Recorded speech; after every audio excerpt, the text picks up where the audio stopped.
This is How Do You Work With the Ultimate Screenwriters Workbook. So, I made this because I'm a teacher in reality, not just on YouTube and like reality. I teach people. I teach people screenwriting and filmmaking and all different places. For me, when I start a screenplay or start writing a book or something, I'm going to grab a notebook and I'm just going to fill it with detail.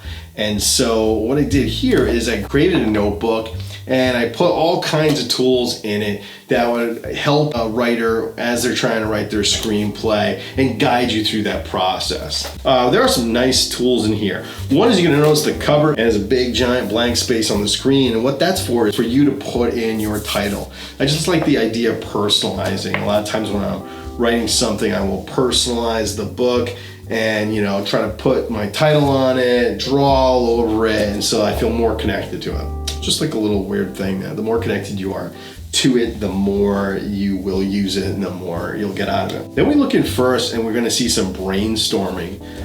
Now this is not an empty, like one of those like workbooks which is just like completely empty. There's space for you to fill things out, sure, but there's also a lot of guidance along the way. There's a place where you will write a log line and some guidance in how to really write a good and strong log line. If you need like guidance in this as well, I have videos and a playlist that I'll put in the description of all kinds of things that I've done on this channel that will help you along the way. In the beginning stages of outlining your story, for me, is all about world building. And so there's a place to like put your locations, and there's even a place to sort of draw maps, and you're gonna see some like space for blueprints and for maps. Sometimes I will map out the world of the story. I will draw when I work out the kinks of the story by mapping it out. I often will figure something out, or it'll just spark something in the imagination that really makes it come to life. And there's blueprint pages here, so if you wanted to like map out a building or a spaceship or something like that, it's also there. The next thing we have is character sheets and a bunch of different discussions on character. What is the anatomy of character, the different parts of the character, and what are the cast functions. And then there's a whole chunk of worksheets, 20 character worksheets. And you're going to see in there we have like the 5 major parts of your character. What are their skills, their desire, their empathy, their lie, their ghost. So you can even draw over that. Often I do. I'm like kind of like a bad drawer, but I do a little bit of just drawing because I'm a visual learner and it helps me.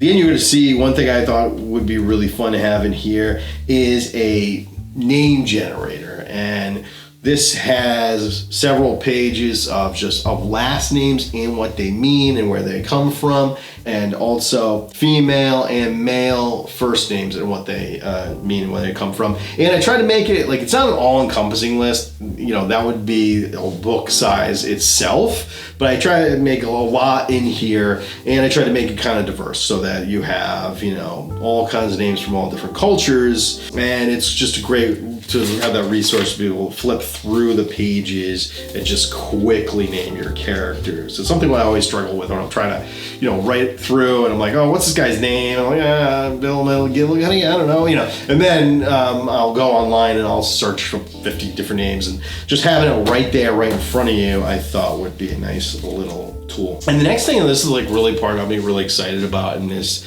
book, is I have 7 different ways to structure your story. So you're going to see is all different kinds of ways to structure. There's 3-act structure, which go into great detail with, and there's also, explainers for all of these structures in this book. It's got outlines for 3-act structure. It's got outlines for 5-act structure.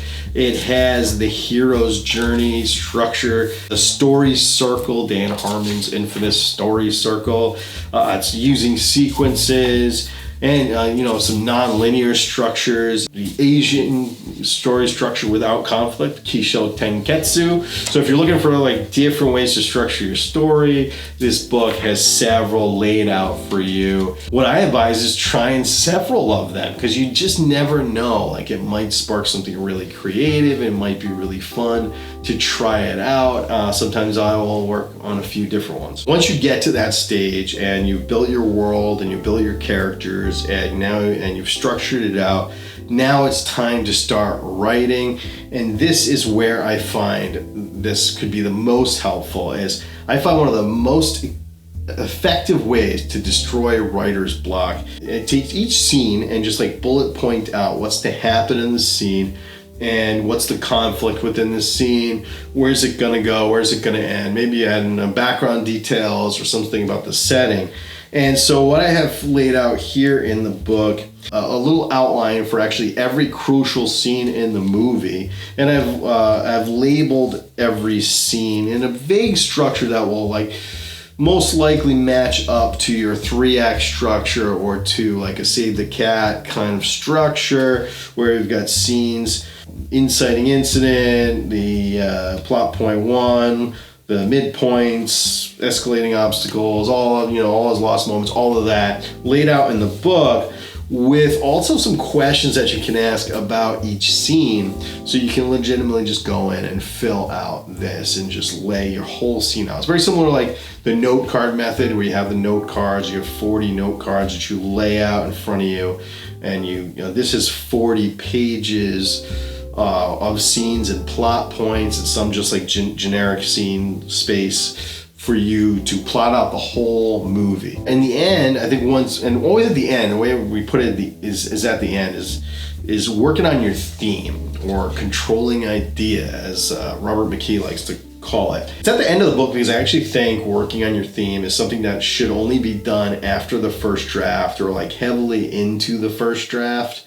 So what I have several pages on how to like go backwards and look at your theme using what I call the backwards method. This is when you look at your major plot points and how your character changes throughout these plot points backwards, and that's how you can get a handle on what your character's major lie is, and which is your clue to what the theme of the movie is. You will also see that I explain it in great detail in this breakdown of the Batman, as well as its breakdown of Get Out and Midsommar. For me, once I know my theme, which is always late, it's never like going in. You go in with your theme, knowing your theme. I think you're a propagandist. You're just trying to tell people how to live. Instead, what we should do as writers, I very strongly believe this, is we should find what the story is about after exploring it. We should go and enter into ourselves, explore the meaning of the story, why we needed to write it, and then we pull that meaning out, then amplify it and make it clear only on the second viewing, though, never clear the first time through. So there's some ways to amplify your theme here. And then finally at the end, I have been really excited about this part is a rewrite part of the book, where it's got a rewrite checklist. It shows you how to lay out a rewrite in a really nice, clean way that makes it super efficient, and make sure you don't go over the same bit over and over. And I will talk about how to do that in another video at some point. But that's it. So that's the Ultimate Screenwriters Workbook. Take a look at the playlist in the description that lays out many of the steps of writing a screenplay. Thanks.